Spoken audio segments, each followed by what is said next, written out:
जय गुरुदेव। क्या आप जानते हैं कि वाम मार्ग की साधनाओं में ऐसी शक्तियां भी होती है जो इस ब्रह्मांड में नेचुरली एग्जिस्ट ही नहीं करती। Yes, you heard it right. कुछ शक्तियां साधक खुद अपने मानसिक भावों से क्रिएट करता है और वही शक्ति एक दिन उसकी साधना में मूर्त रूप ले लेती है। Unbelievable but true.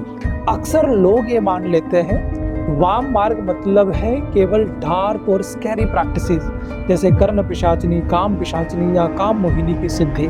लेकिन सच ये है, ये साधनाएं हमेशा से कंट्रोवर्शियल रही हैं। रीजन सिंपल है, ये प्रकृति की नेचुरल एनर्जीज नहीं है बल्कि क्रिएटेड शक्तिज हैं। इन अदर वर्ड्स, साधक अपने मन और एनर्जी इक्वेशन से इन्हें अस्तित्व में लाता है। असल वाम मार्ग का अर्थ कभी भी लो या अच्छी प्रैक्टिसेस नहीं था। डिफरेंस सिर्फ इतना है, direction of energy.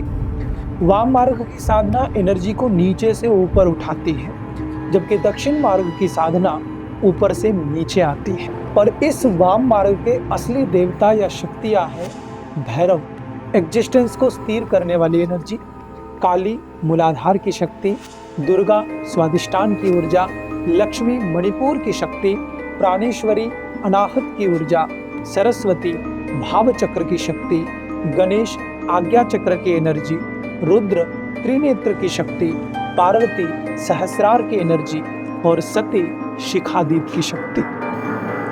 These are the real 10 महाविद्यास जो अलग अलग परंपराओं में अलग अलग नाम से जानी जाती है। लेकिन समय के साथ कई साधकों ने इन नेचुरल शक्तियों को छोड़कर नई नई काल्पनिक देवियां क्रिएट करनी शुरू कर दी, जैसे अगिया बेताल, कर्ण पिशाचनी, स्वप्नेश्वरी, कामेश्वरी, काम मोहिनी इत्यादि इत्यादि।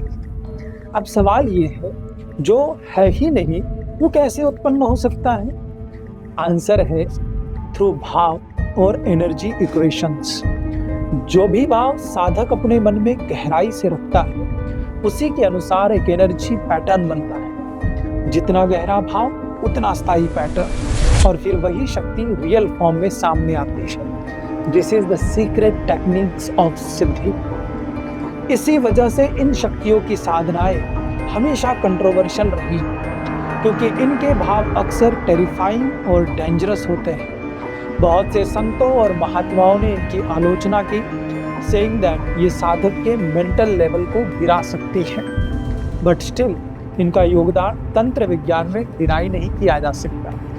स्पेशली नाथ संप्रदाय और गुरु गोरखनाथ जी, जिन्होंने इन पावर्स पर गहरा रिसर्च किया। इनफैक्ट गोरखनाथ जी का नाम इस एक्सप्लोरेशन में सबसे ऊपर आता है। सो वाम मार्ग सिर्फ डरावनी कहानियों का रास्ता नहीं, ये एनर्जी का एक अद्भुत साइंस है, जहाँ साधक अपने ही भावों से नई नई शक्तियाँ उत्पन्न कर सकता है। अब सवाल आपसे, क्या आप अपने भावों को इतना डीप और स्टेबल बना सकते हैं कि वो रियलिटी बन जाए? If you want to know more secrets of tantra and Vama Marga तो इस वीडियो को लाइक कीजिए, सब्सक्राइब कीजिए और कमेंट में लिखिए शक्ति। जय गुरुदेव। फिर जल्दी मिलते हैं।